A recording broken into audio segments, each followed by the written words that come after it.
down. We the talk around town. Alex threw the ball to Smokey for a touchdown. It's fourth down and you don't really want no more. We've been winning from the door. You should check the scoreboard. Check the scoreboard. Welcome back to another episode of the Scoreboard. The NFL season is in the books. The regular season is, at least. We are entering the playoffs, the moment we've been waiting for 3-4 months now. We have the wild card round today, so this is where it matters. Smokey, how you doing? Oh, I am good. I am better than Jaguars fans right now because it all crashed and burned. I think the season ended up just a little bit too bad for the Jaguars, and I think a lot of it had to do with Lawrence's injuries. They're probably going to battle back next season, but the two coaches that I picked at the beginning of the season and that I was debating on who was going to win Coach of the Year was Doug Peterson and Brian Daboll, and both of them ended up in horrible situations, so neither one of those worked out, especially for the Jaguars here, but I think they'll bounce back next season. How are you, Alex? I am better than Seahawks fans because they missed the playoffs, and that's great. It's good to see. It sucks that they were in it for so long due to the incompetence of other NFC teams. With the record of 500, you were in the playoff race until the very last week, but they didn't make it in, which is good. Unfortunately, the Rams did make it in, but you gotta count your blessings when you get them. So Seattle's not in. I'm better than Seahawks fans for sure. Also better than Washington fans. Also better than spiteful college football non-Michigan fans who wanted to see Jim Harbaugh lose, even though they're not affiliated with Michigan otherwise. Better than all these people, pretty much in a way. But not better than a lot of people this week. I'll say that, especially because my team has the 1 seed. They're not even playing this week, which is good. So I have nothing to complain about on the NFL front, or very little, at least. We'll see how these go here. We have to tally up our total for the season, because halfway through we were doing pretty bad. We were behind the past few seasons, our averages, so to speak, and I suspect we didn't quite catch up to that. But how are our standings? It's not horrible, but it's definitely not as good as it has been in the past. Hang on 1 second. Sorry, I had to cut something off. The parity in the NFL, I think, is the problem here, is why it was so difficult this year. We saw really good teams become bad in the middle of the season, and some of them later in the season. Some of them started off bad, and I think that made it really difficult picking these this year. But as you know, last week I was down by 3, and I really needed to catch up. So I went out on a limb. I didn't only disagree with you 3 times. I also changed my pick from the 49ers to the Rams, which worked out for me. So we had 4 disagreements. Unfortunately for me, I only won 3 of them. I went for the win, didn't quite get there. You got 1. You got the Jets over the Patriots. I got the Saints over the Falcons, which I don't know why anybody would put faith in the Falcons at this point, but maybe that broke the curse for me, though. I mean, I picked the Saints, and the Saints blew out the Falcons. But hey, we got a new coach coming in, hopefully. Chiefs and Chargers. I picked the Chiefs. I guess you thought that the end of the season bump for a coachless Chargers was going to work out there. And like I said, the Rams. It brings the grand total to 63 for me and 64 for you. So we did not tie this season like we do almost every season. You beat me by 1 point. Now, I did go back and look at the other seasons, though. Last season, we finished with 177 each. So we are about, 14 points behind? Yeah, we're a good bit behind where we were. I looked for the best season that we have ever had, and it happened to be 178 each in 2021, and that was a 16-game season. So that tells us, 16-game season, sorry. It was week 17. But that tells us that we were way behind this year overall, because 163 to 164 in week 18 puts us on a good margin behind, but maybe we'll make it up next Man, year. that was rough, yeah. I mean, we did very well in the spring leagues, I will say that, in 2023, so the luck ran out in the NFL. But we have to get better at this again. If we did better in 17 game seasons and now, you'd expect the results to go up by around like 5 to 8 points, right? Just because you get the extra game day. But yeah, we definitely had some issues. Let's see if we can make up in the playoffs. So I'm going into the playoffs 1 point ahead. Is that right? Yes. I understood that correctly. Let's see if you can catch up and if we can have a good playoffs in general to make our scores more justifiable. Before that, though, we have to do we play our weekly game here, and I guess it gets harder now with the playoffs. It's called Guess the Biggest Spread, because we have no completely awful teams anymore, so that might make it harder. Maybe the spreads are a bit more condensed every week, especially the further we go into the playoffs. Who do you think is the biggest favorite, or who do you think has the biggest spread in this wildcard round? Well, it absolutely is tougher because these teams are in the playoffs, and for a reason, but there are a couple teams that barely snuck into the playoffs. They backdoored their way in. So that gives me the idea that there's 3 games you would think about. Now, I'm going to throw out the Eagles and Bucks. That would be number 3 on my list, because the Eagles have been so bad, and they're coming off of like 5 out of their last 6 games as a loss, and the Bucks aren't wonderful by any means at this point. 9-0 is nothing to be amazed by, but I'm going to throw that game out because I bet that spread is much closer than one would think, seeing the Eagles versus Bucks. The other one is the Cowboys versus Packers, because the Packers kind of squeaked into the playoffs also, and the Cowboys being at home should blow them out, you would think. I'm not really too sure about that. And the other one is the Bills and the Steelers, because the Steelers with Mason Rudolph are absolutely lucky to be in the playoffs. But then the Bills aren't playing that great either, even though they're winning constantly. So I'm going to go with the Cowboys and the Packers. Cowboys and Packers is the second biggest spread this week, so you're close. Biggest one, actually have the Bills. Bills at home over the Steelers, 10 points. That's a rarity for playoff football.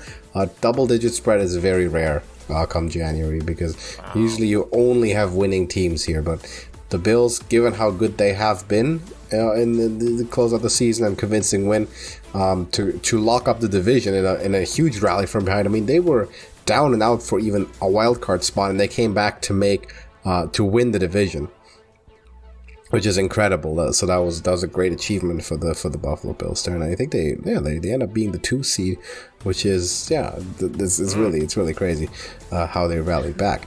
But they are 10-point favorites over Pittsburgh this week. I don't know if I would want to bet on it, but that's the one you got.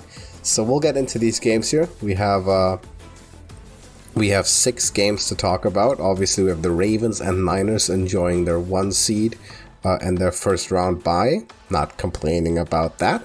And then when we go through these picks, and once we've made our picks, we can take a look at, if you want, the playoff picture that is implied with the results, so how it actually moves forward and how things are going to go. So let's get started. First game, Browns at the Texans. 2 teams most people probably did not see making the playoffs. No, not at all. Halfway through the season, no one would have put money on this being the first matchup of the playoffs here. But here we are. The Texans look amazing with CJ Stroud. I bet this is probably the closest game in spread, to tell you the truth. This has to be, right? Like, the Browns and Texans, that has to be the closest spread. It is. Okay, yeah, that absolutely makes sense. And it makes this one hard because we're in Texas. But the Browns are on this incredible win streak as long as Flacco is at quarterback. But then again, CJ Stroud looks like the next Patrick Mahomes out there. Man, this is really tough. I think you can't go with momentum because it's the playoffs. All these teams are winning, and they had to win at the right time to get here, except for the Eagles. We can throw that one out. But Man, do I want to go with Flacco or the new sensation of the NFL? You know what? I'm going to say experience wins out with this one. And that defense, along with Joe Flacco throwing probably 3 touchdowns in this game, I think it's going to be really close. I think C.J. Stroud's probably going to equal Flacco. And that's crazy to say, considering one of them's going on 40 and one of them's probably just barely over 20.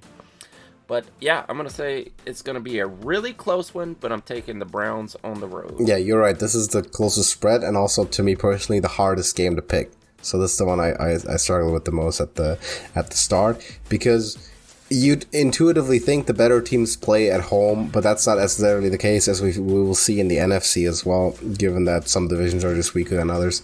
And the AFC North brought 3 teams into the playoffs, Browns being the second one, so they had to settle for a wild card spot, whereas the Texans, managed to win their division. I'm also going with Cleveland. They've had a better record in the regular season. They've been more convincing, more consistent in the regular season. They are down a couple of quarterbacks, but it didn't seem to hurt them at all. They lost, obviously, to Deshaun Watson. He's out. Then DTR didn't really establish himself, didn't really work out that well. And now Joe Flacco, and he's been doing a great job. Amari Cooper has turned back into an elite receiver, I guess we can say, which he used to be before. The Browns defense is phenomenal. So is the Texans defense. So all of these games are, to me, very close. But I'm taking the Browns for the veteran presence, like you said, but also because they've been the more convincing team in the regular season. Doesn't take away from the fact that DeMeco Ryans is like frontline for Coach of the Year, and I'm really glad for him and for the Texans that they have so much success so quickly. I think it's a great thing. I'm a big fan of DeMeco Ryans, and I'm glad the Texans are succeeding. And they're playing with house money in a sense, so nothing, who would have thought you get a home playoff game with a rookie quarterback and a rookie head coach in their first year? No one has that expectation.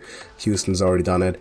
I think the fairy tale ends, but they have nothing to lose in a sense, so maybe they can cook up an upset, but I'm sticking with Cleveland as well.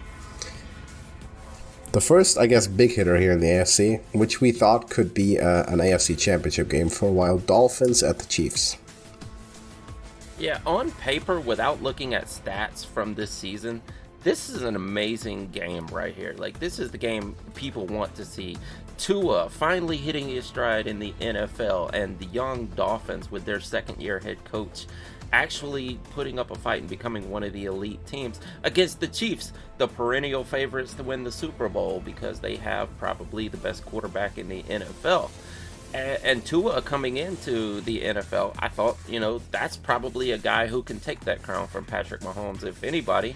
It hasn't worked out that well this year for either of these teams, though. Yeah, they won a ton of games. The Dolphins have struggled on the road, and they've struggled against the elite teams. The Chiefs have taken some losses, too, that no one expected. The Broncos being one of those that they really got beat up on. But, I don't know, the starters had a chance to rest, and the Dolphins are coming off of a loss also. The backups won for the Chiefs this past week, so that gives me a little bit of hope. I'm going to say, as much as I hate it because I really like the Dolphins, I'm going to say this is the end of the line for their run this season, and hopefully they'll be better next season, but I'll go with the perennial favorites and take the Chiefs at home. Yeah, so this is a difficult one because this is a kind of example where the home team is favored, right, no matter what. Both teams have the potential to win a lot of games and go deep into the playoffs. Both teams seem to have struggled, especially towards the second half of the season, more than you would expect them to. Dolphins started off red hot. They were the best team in the league for a while.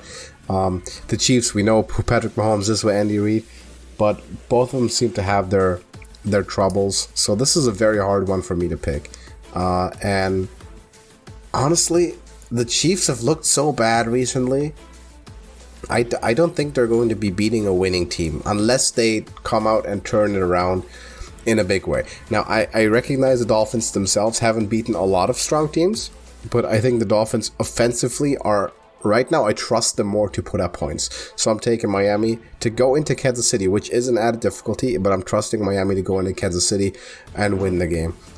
Normally, I'd pick the Chiefs here on the fact of them being at home, and the Dolphins just having crashed down into a wild card spot after competing for the 1 seed 2 weeks ago, by the way, which is just goes to show you how crazy the AFC playoff picture really is. Normally I take the Chiefs, But with what they have done, there's some deeper issue. This is not just Mahomes having a bad moment or some bad play call. There's like a deeper issue with the Chiefs. And I don't really know what it is, but it's like with the Eagles. They just don't seem to get on track. They have a great defense, maybe the best they've had in the Andy Reid era, and it's going to be on that defense to bail them out here. I don't think the Chiefs score more than 21 points, so I will take the Dolphins to get it done here. Maybe the first slight upset pick. Steelers at the Bills. Hey, as we saw last week, 21 points might be all it takes to beat the Dolphins. It might, there. And you really want to see the Shanahan Bowl, apparently. Yeah, of course I do. Yeah. Steelers and the Bills. Man, it's been a Cinderella run for Mason Rudolph here, and the Steelers actually coming back to prominence after a few 8-8 seasons that they've had in the past. And it took their third-string quarterback to actually get them a few wins because they probably weren't going anywhere with Kenny Pickett. I know a lot of people still believe in Kenny Pickett, but I think Pittsburgh, the fans in Pittsburgh, have lost faith in Kenny Pickett. And they love Mason Rudolph for some reason. There's a reason why that guy has been there on the bench for all these years. I think he came into the league in like 2018 or something like that. And they love him. I mean, yeah, he doesn't have the talent of the guys that were ahead of him. I mean, I remember him getting sacked for Duck Hodges one year. That's Mason Rudolph, but look, he's winning right now. So the team around him is obviously better. George Pickens is a star. There's no doubt about that. Sucks that they would not get him the ball. I don't know if it's because Mason did not want to take shots downfield as raining as bad as it was. So maybe that's it. But they got to win over the Ravens, the number one seed in the AFC. Tough for me to say. But it was backups, you know. It was Huntley. It wasn't Lamar. Lamar is the glue that holds the team together. The Bills, like I said, this is not Josh Allen's best year either. And they haven't looked great, but they do enough to win. This is the biggest spread for a reason, and Mason Rudolph is that reason. I will be taking the Bills at home. Yeah, I'm taking the Bills at home as well. But honestly, on the Pittsburgh quarterback situation, I'm almost convinced that Kenny Pickett's going to be back next year and he's going to be the starter. I like Mason Rudolph, and nothing against Mason Rudolph, but this team's been remarkably consistent given how bad the offense has been the whole year. And then, of course, once Matt Canada got fired, everything kind of seemed to loosen up a little bit, even though the points kind of didn't really start ramping up too much. But this is a team that's lived by its defense. TJ Watt is probably in line for another Defensive Player of the Year. I wouldn't be surprised if he was the odds-on favorite. He should be at this point. They've drafted well on defense, and Mike Tomlin still fails to lose. Like, he has not had a losing season, which is remarkable given how long he's been there, which is remarkable given the division they have been in for a few years now. The Steelers are somehow back in the playoffs. I wouldn't put anything past this team, but the Bills probably at the moment are the most dangerous team in the entire league. I don't think I think that's the one team no one wants to play. If you get to pick who do you not want to play, I think everyone picks the Bills. They've just been on a tear with Josh Allen kind of finding his stride. So Bills win, Bills at home. I think they're probably favored to at least go into Baltimore for the championship, maybe even win it. But wouldn't put anything past the Steelers either. Big fan of Mason Rudolph. And by the way, if you remember right, in 2018, I had Mason Rudolph as a top 5 quarterback in that draft, and turns out he is, just not the way I thought, but he is the 5th best quarterback from that draft. I did get it right in some way. The 5th to the last one still standing in the league, obviously. Yeah. Well, I mean, you consider Alex Magoo was technically in that draft, and you know he was in the Packers this year, so he counts. Yeah. But yeah, Josh Rosen didn't work out. We'll see. No, not at all. I'm going Buffalo for this one. Josh Allen's looking dangerous. The Packers. So did you have Mason Rudolph ahead of Josh Rosen? No, I didn't. I mean, in my final mock draft or my final evaluation, I had Mason Rudolph the 6th best quarterback, but it was close between him and Lamar Jackson, which sounds stupid now, right? Wow. Sounds stupid now, and I had Josh Rosen ahead of both of them by a good bit. Even Baker Mayfield ahead of both of them by a good bit. Sounds all pretty dumb. I know, no, but that's how it was back then. It was Darnold was number 1, Rosen was 2, and then was Allen, Mayfield, Jackson, and Mason Rudolph. Hey, I will boast that season, those quarterbacks was my finest evaluation since I have been studying the NFL right there. You had Allen and Jackson up there? I did. I think I've showed you receipts for that too. I went back and pulled up the social media posts and whatnot where I actually had Allen and Lamar as 1 and 2. And it worked out that way. Now that's good. I probably had Sam Darnold 3 there if I go back and look, but it is what it is. Darnold at 3 is debatable. Like you can still put him or Mayfield. Like both are, I think, fine at 3. Yeah. I mean, they both could still have starting spots in the future. So yeah, I think Mayfield's probably going to have one for another year at least. I think he's earned it, and maybe Darnold too. He's a free agent. I think he'll probably get a shot somewhere. Yeah, absolutely. But yeah, we're on to the Packers and Cowboys. Packers and the Cowboys at Jerry World. Yep. Yeah, I've been debating: are the Packers actually frauds that learned that were just able to win a few games, or are they really getting better? Because, like I've said all season, Jordan Love, almost called him AJ Love again. I'm going back to the USFL here. He's shown flashes of being a really good quarterback, and people are starting to buy into Jordan Love. And I don't know, because he was a raw talent coming into the league, and I didn't think he had much potential, but he got to sit behind Aaron Rodgers for 3 seasons, and I think he learned a lot.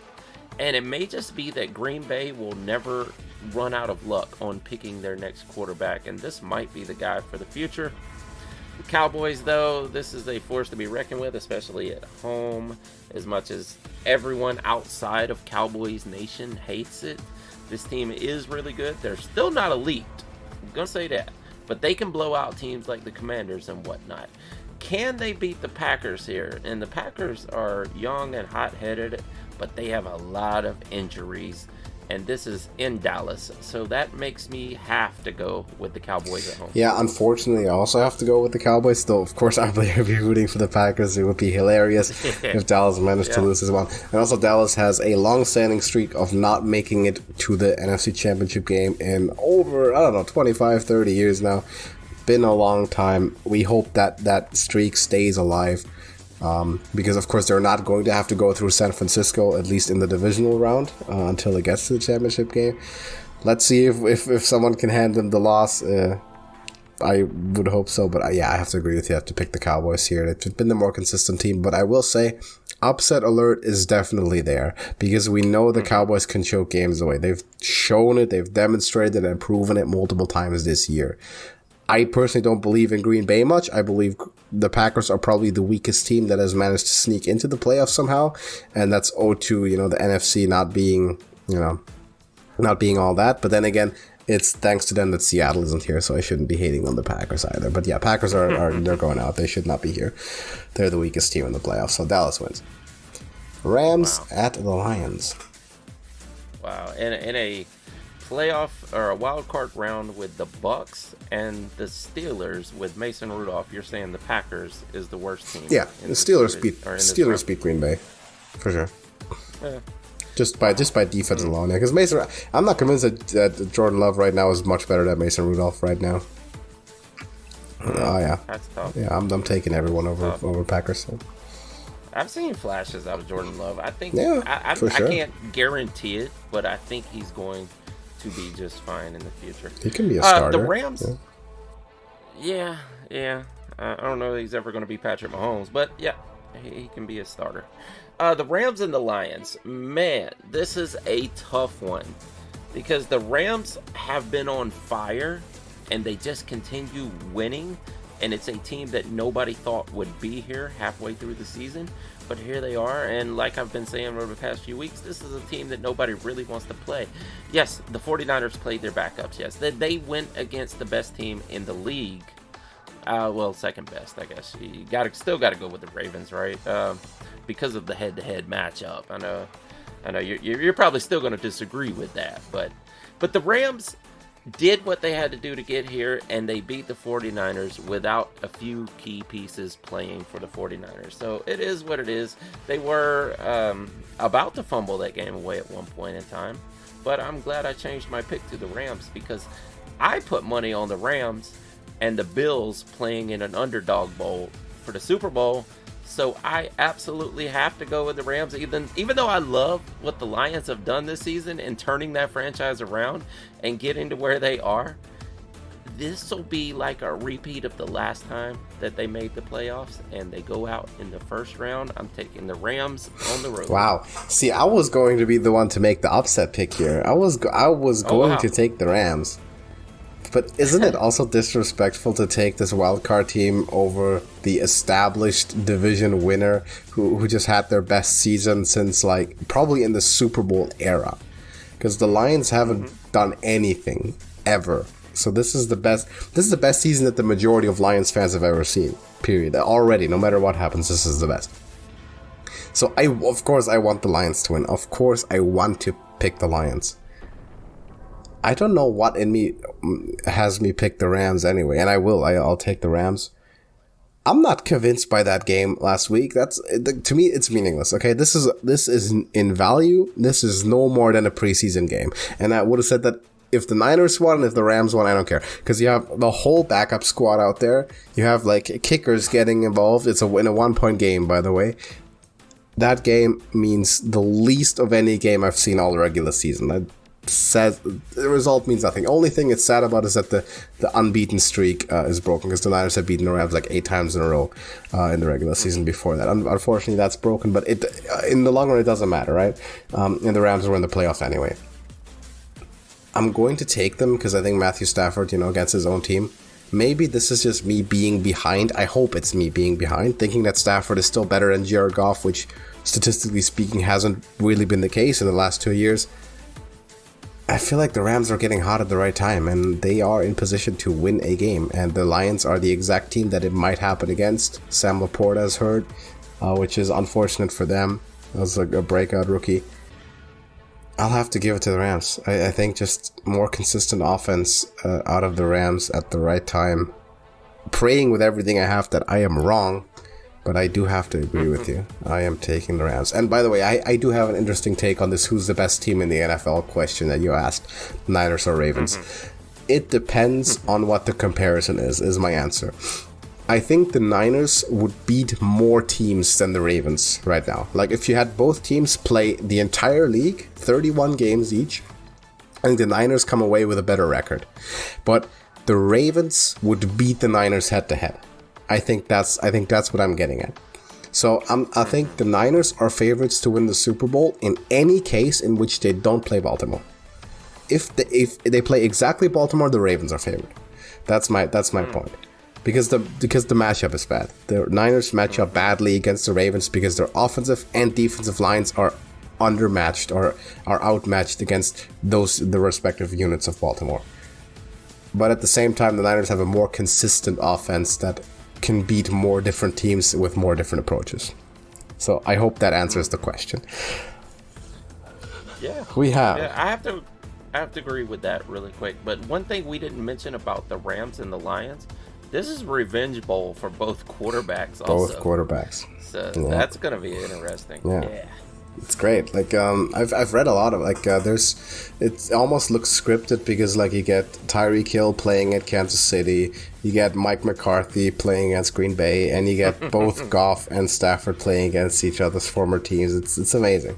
There's a lot of revenge games going on here. So it should be a great one. Closing it out with one of the least interesting ones actually on this slate. Eagles at the Bucs.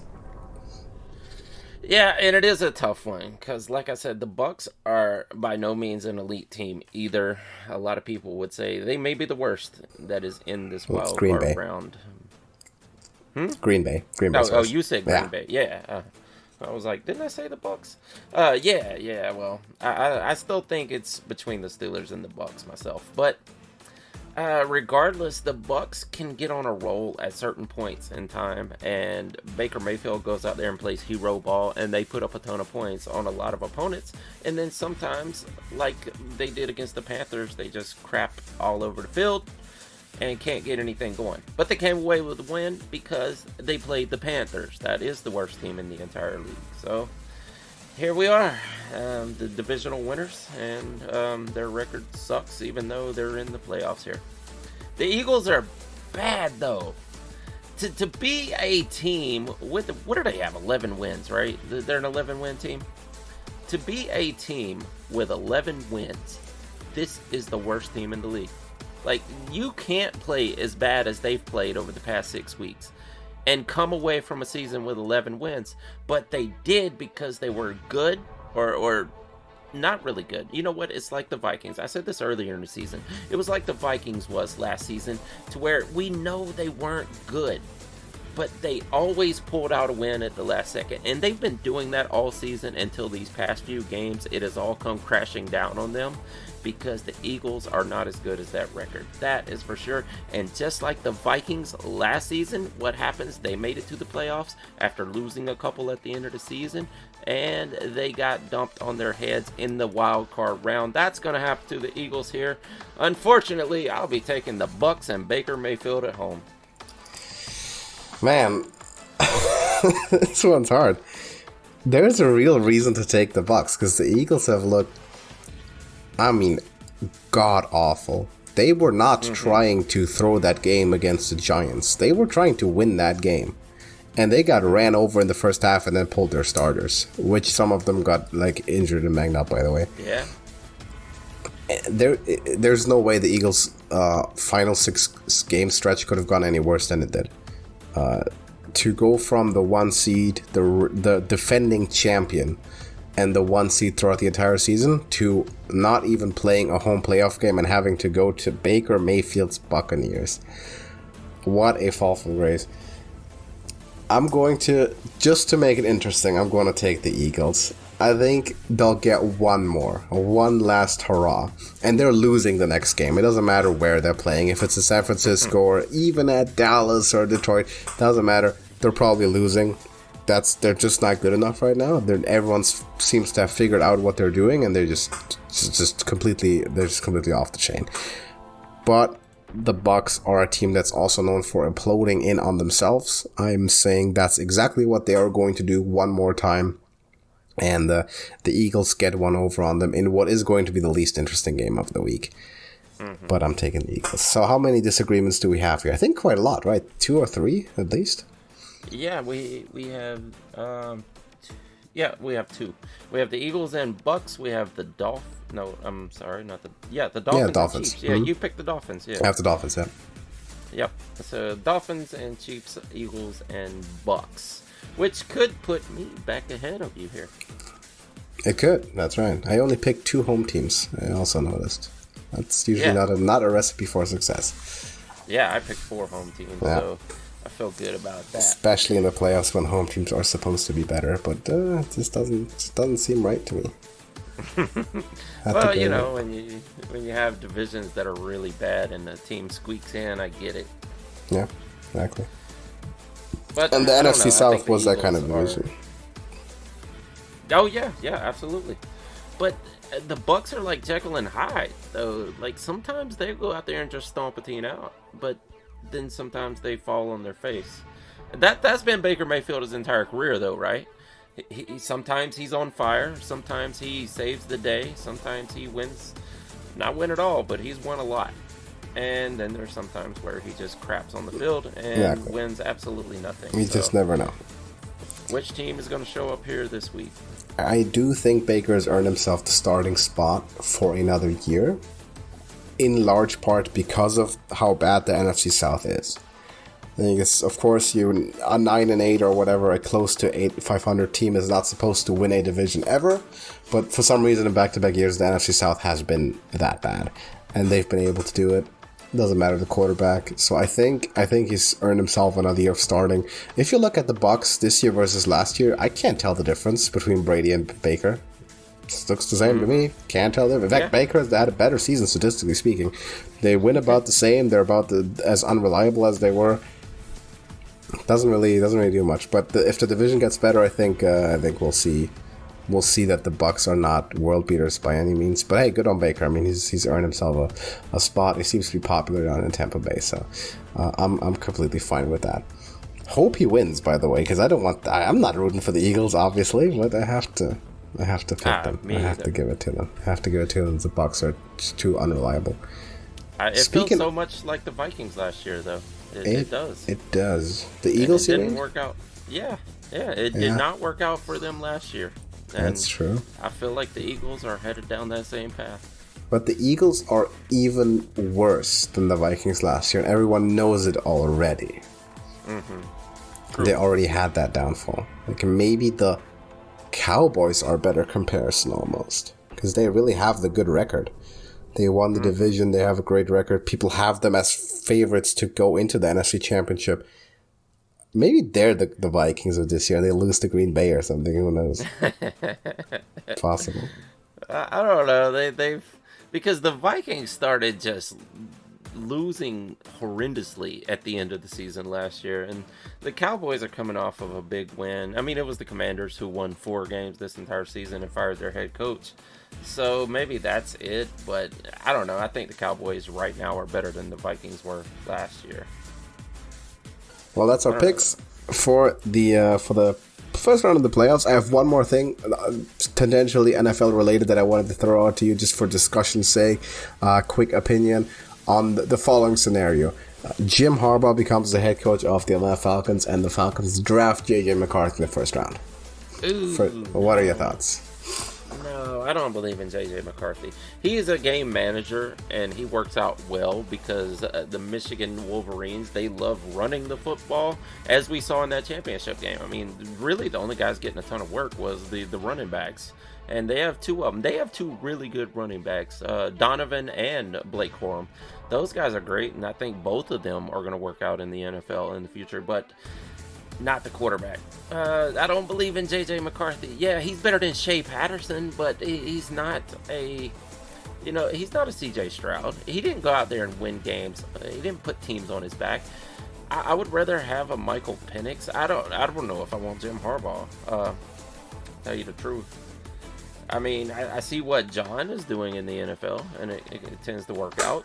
Yeah. So, I mean, Jim was good in the NFL too. He would have been good for a long time had he not been basically screwed out the building by a terrible GM with the Niners. I mean, he was doing good. He turned a team that was bottom of the barrel around to multiple NFC Championship games in a couple of years.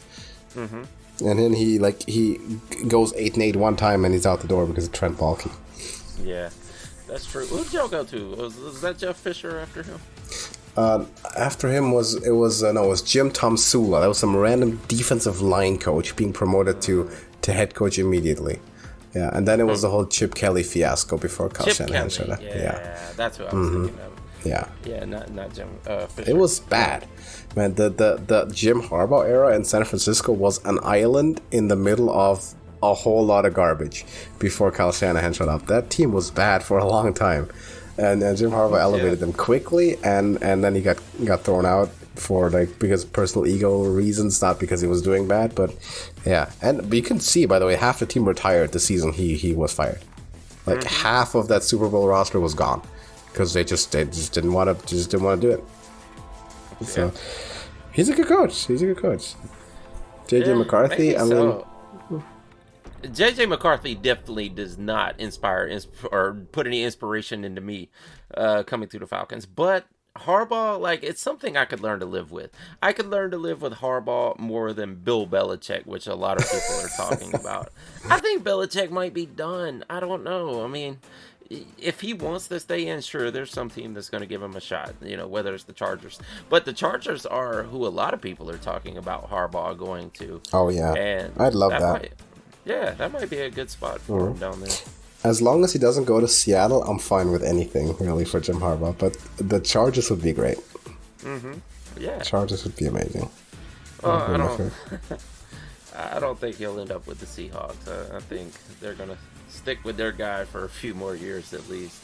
Well, But he's then an again- advisor now, right? Like, Pete Carroll's, like, he's stepping down to be an advisor with the Seahawks. So Oh. technically, there's a role for the head coach is open. I did not see that. He's actually stepping down. Yeah, so I don't know if he's, like, stepping down or it's, like, a mutual agreement. He's staying with the team, but officially no longer as the head coach. Huh. Of course, he'll have a whole lot of say still in whatever role he's in. So probably a big ego coach like Belichick or Harbaugh would not be all right with that. So it's a Bruce Arians situation, huh? Yeah, kind of. And they're expecting that they'll maybe elevate some like position coordinator to head coach and have he'll stick around. That's what Tampa Bay did, and look at them, Yeah. they're back in the playoffs. They're back, yeah. No, yeah, that's true. But also with JJ McCarthy, right? We have to rethink this way of thinking at some point in the future because it's just not leading us anywhere. What's so wrong with being a game manager exactly? If you look at like the history of 50 some Super Bowls now, or if you counted up like name the 10 greatest quarterbacks in history, like you're naming at least half game managers, or most people would. Or what it would be a de facto game manager. I don't get what's wrong with a really good game manager. I'll be the first one to say, Brock Purdy is a really good game manager. Tom Brady was a really good game manager. Joe Montana, really good game manager. The whole point is that they get thrown into a system. The system is what makes the offense work. And guess what? When it's a system instead of an individual, that offense is a lot more reliable and a lot more consistent, and dynasties are built on it. And Yeah. when that quarterback executes the system perfectly, you can't tell his results apart from an Aaron Rodgers or a Josh Allen anyway. Maybe the highlight tape sometimes, but what does that really matter when you win games? Winning games is what matters. So I don't see what's wrong with the system quarterback. You get the good coach that can build the system, put the quarterback in, and you have a sustainable plan. Green Bay for 25 years never had a sustainable plan. They just had a Hall of Fame quarterback and then a bunch of traffic cones, and that was it. Yeah, well, you do have to have the right coach. And as we've seen every single year, there's 3 to 4 coaches getting fired, maybe even more this year, but when it's all said and done, it's hard to find a good coach because they don't last long. And the ones that do, tend to stay there forever, so they're not on the market. Maybe Harbaugh is one of those guys. I don't know, but I feel like the NFL is changing from... Well, even in the Brady days, though. You think about Brady, like... He had really good receivers on the field. He had stars. And you can say what you want about Edelman not being a star or Wes Welker not being a star until Brady. But, a lot of those seasons he had Randy Moss out there. He had Gronk. He even had Aaron Hernandez for a few before he went off to prison. But he had stars out there. And when he came down to the Bucs, they had a damn super team waiting for him. They had a ton of stars out there to play for him. And the Patriots always had a really good defense to back it up also. Yeah, of course. So if you're going to have a game manager, if you have a really good game manager, it's not that bad as long as you have the right coach and the right pieces on the field and to catch those passes and a really good running game. But you need that anyway to be consistent, right? Like, you know how the Bills would look if Josh Allen got hurt? It's over. Or even if you had a bad half season, it's done. Mm-hmm. Yeah, I guess so. I mean, yeah, even the Chiefs with Patrick Mahomes are not doing that well this season. Exactly, right? You take away some of those pieces, and even the super quarterbacks don't look that good.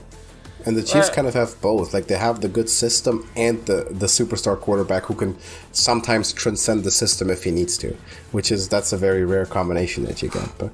But I would like to have a really good pocket passer, though. Like, it doesn't have to be a linebacker guy like Allen or Cam Newton. It doesn't have to be that prototype.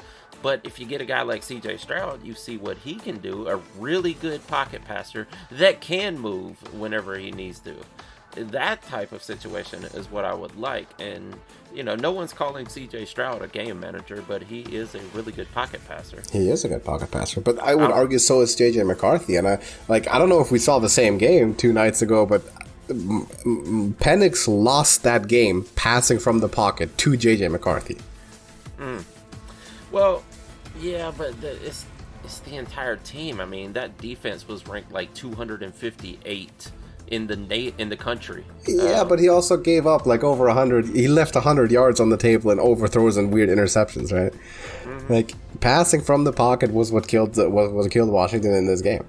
So if I'm drafting a pocket passer, I don't think that's my first choice. But it feels a lot like almost like TCU last year, how they lucked their way into the finals, but they do have a lot better quarterback. I still think Penix is the guy to go with, in my opinion. Because when he's not facing a super defense and having no defense himself, you still need your defense to go out there and stop the ball a few times. You need them to give you a chance to get the ball back a few more times. And yeah, he played against a really good defense and it didn't work out that well. I saw CJ Stroud take a few like that to Michigan. That happened to him also. And it worked out pretty well for him in the end. So I still think Penix is the guy. No, we'll see. If I'm drafting first, second, third overall, I'm not looking at Penix. I'm not looking at either McCarthy or Penix. I'm looking at Bo Nix. I'm looking at Drake May, and I'm looking at Caleb Williams strictly on the field. Those are, I think, the three guys I'm really looking at. I can't go with Caleb Williams myself. I know he's been the hype for the past 2.5 seasons, but that's not my guy. Bo Nix, it sounds interesting. That could be. The guy is really developed, and he has spent a good while in college developing, and it's almost like a Jalen Hurts situation to where, yeah, he came in as a raw talent and struggled for a little while, and then he ended up going from a team that was mostly a running team with a decent defense over to a air raid offense on the West Coast and learned from that system, and he has developed into a really good quarterback. I mean, the guy was putting up 70 points in certain games last season. So Bo Nix, yeah, I'm kind of in on that. I don't know that he beats Penix for me though, but I wouldn't mind Bo Nix. Well, JJ McCarthy would be like number 4 or 5 out of this maybe for me. Four is already reaching high. Yeah, maybe so. four is a ceiling behind those three, but maybe 5 is more like it. But he'll still be a first or second round pick. He'll go early. Yeah, I think so. Oh, Penix may fall to the second round too. He wins the national championship. He spent his entire college career for a few years now with the best quarterbacks coach in college football. If you expect anyone to be ready for the pros, it would be JJ McCarthy. Yeah, I feel like this is Sam Darnold all over again now. Could be. I mean, imagine putting Darnold in the right system. Imagine if Sam Darnold went to Jim Harbaugh in the NFL. He went to the Jets that couldn't protect him, and he went to the Panthers that were the worst team in the league. And he's still sticking around, and he'd still be a viable starter for a handful of good teams. It's not a bad thing to be Sam Darnold. I don't know why people think that. It's not bad, but you're not winning a Super Bowl with him. People were out on Lamar Jackson coming. I mean, he dropped all the way to the last round.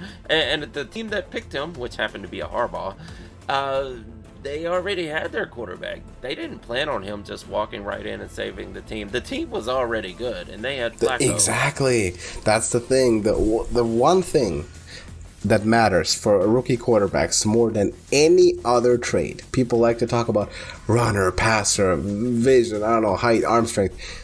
The most important trait to tell if a rookie quarterback will succeed or not by far is destination. Where do they end up? What coach, what system, how's the stability, how's the offensive line? Always has been the case. Always has been true. Like, Josh Rosen never had a chance to succeed in the NFL. Just didn't. If he was drafted by, at the time, I don't know, Kansas City or New England, yeah, he'd probably be a Super Bowl winning MVP or has a pretty good chance of being an MVP. At least he'd be a starter and earning hundreds of millions. Destination is the most important thing. Speaking of New England, I think McCarthy may be the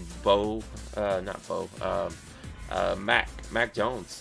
I think that might be his destiny in the end when it's all said and done. And that's a lot of things. Man, I can't even talk today. A lot of people are talking about Bill Belichick taking Mac Jones with him wherever he goes. To Atlanta. No. Let's not put that out there in the ether. I don't want that floating around the universe. I don't want that to be a possibility. I want to see that.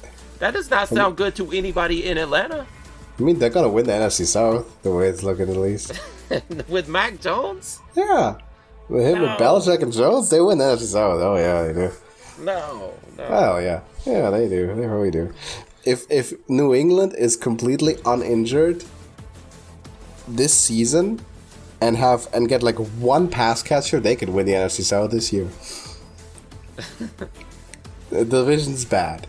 Like, I think Belichick and Jones, add them to the current Falcons roster, they're winning the division. It's not going to be bad forever, though. Like I said last offseason, these trends don't tend to last. And yeah, it was an anomaly for it to happen for one more season like this. But I did say the winner of this division will not be 500 or under like it was last year.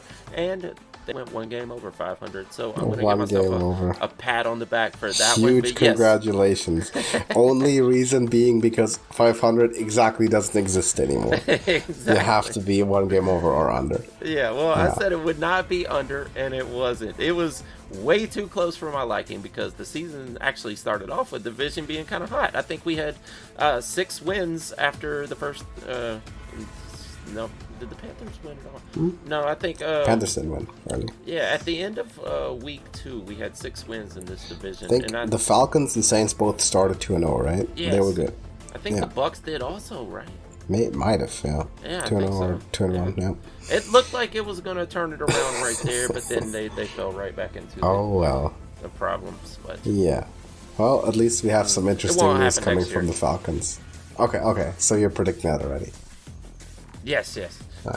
I want to talk about that when we know the new coaches and the new quarterbacks for all the teams. Then we talk about it again. All right. If you're telling me, Jim Harbaugh and he gets to draft his guy or whoever he wants, I'm thinking he's probably going to have a winning season. But if the Falcons get another like random name, like coordinator who's never been a head coach, maybe even defensive minded, I don't know. And the same goes for like all 4 teams, really, realistically speaking.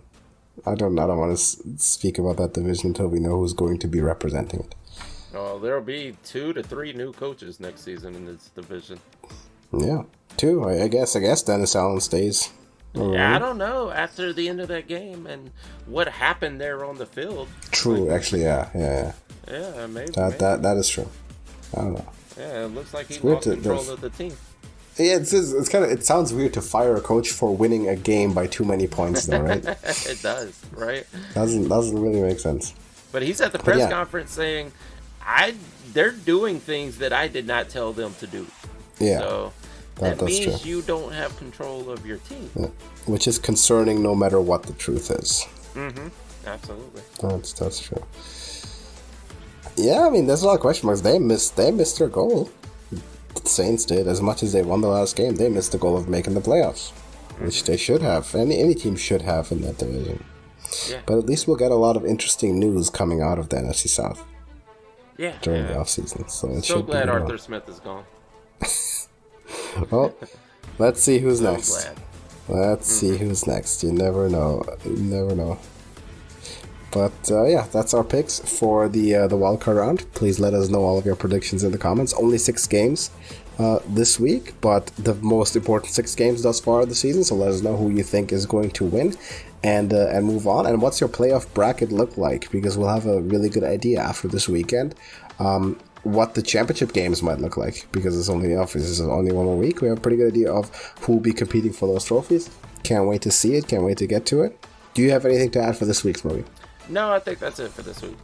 All right, then thank you everyone for watching. Drop us a like, and of course, before the Super Bowl, during Pro Bowl weekend, we're going to have our whole NFL awards thing, right? Our NFL honors, as we do every year, where we give all of our predictions and the rightful awards before the AP eventually messes it up again. So that's coming up in that free week as well. Thank you for watching, and we'll see you in the next one. Deuces. Check the scoreboard. Ha.